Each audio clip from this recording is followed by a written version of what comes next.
at Hawaii, one of my boys at the Institute of Design in Chicago was Don Richter.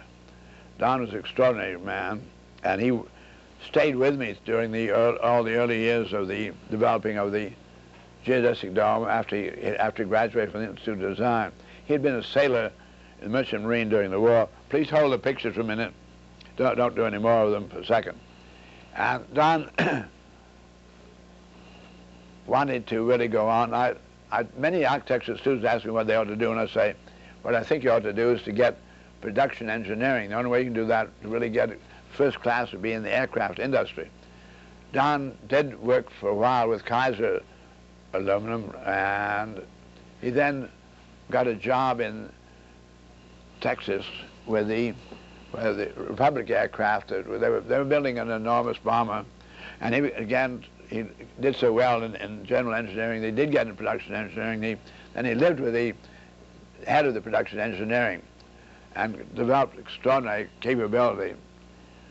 Don then, Kaiser Aluminum Company, were looking for somebody to design capability, and I recommended Don. He went to them, and Don had made a small geodesic dome of aluminum and had it on his desk. He made it at home. He brought it in one day at his desk, and old Henry Kaiser, walked by the desk, and he thought this was a Kaiser product.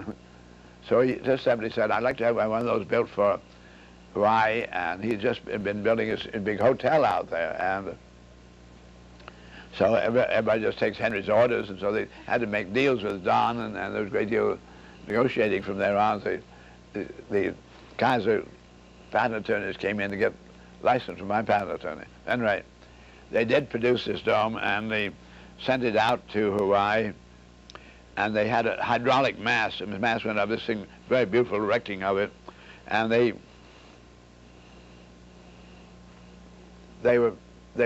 decided to have continuous crews work 24 hours to put it up, see how fast it could be put together, because it was very spectacular right alongside of the great hotel. And about somewhere in the 15th or 16th hour, it's quite clear the dome is going to be finished very shortly. So the public relations man, talking to the superintendents, got on the air, and he broadcast to first he got in touch with the conductor of the Hawaii Symphony Orchestra and asked him if he would be willing to get his orchestra together in a great hurry to come over and have a concert.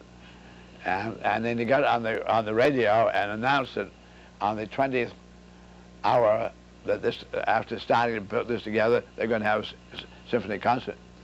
And they did. Next picture thing, this really just went up like a dream. Next picture. Keep right on to the pictures. Finally, this thing's up. Next picture.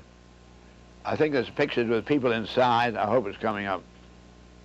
Anyway, they got 1,800 people inside for the concert. There they are. The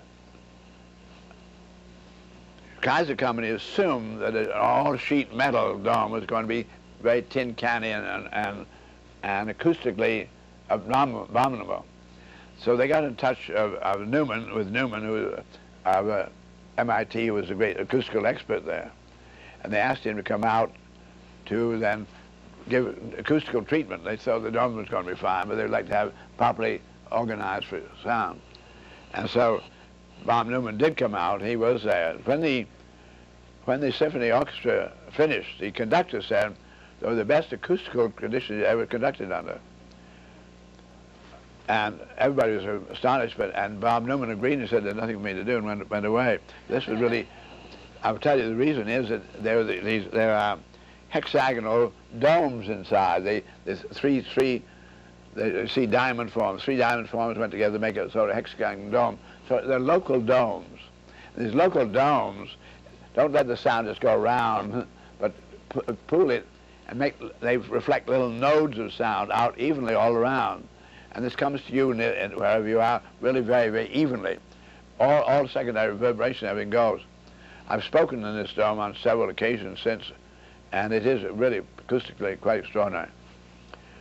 They've had all kinds of rock concerts out there. Some of the very best rock conductors have conducted in. It always turns out well. Next picture. Same dome. Next picture. Same dome. This one now, we're getting to Russia. Next picture.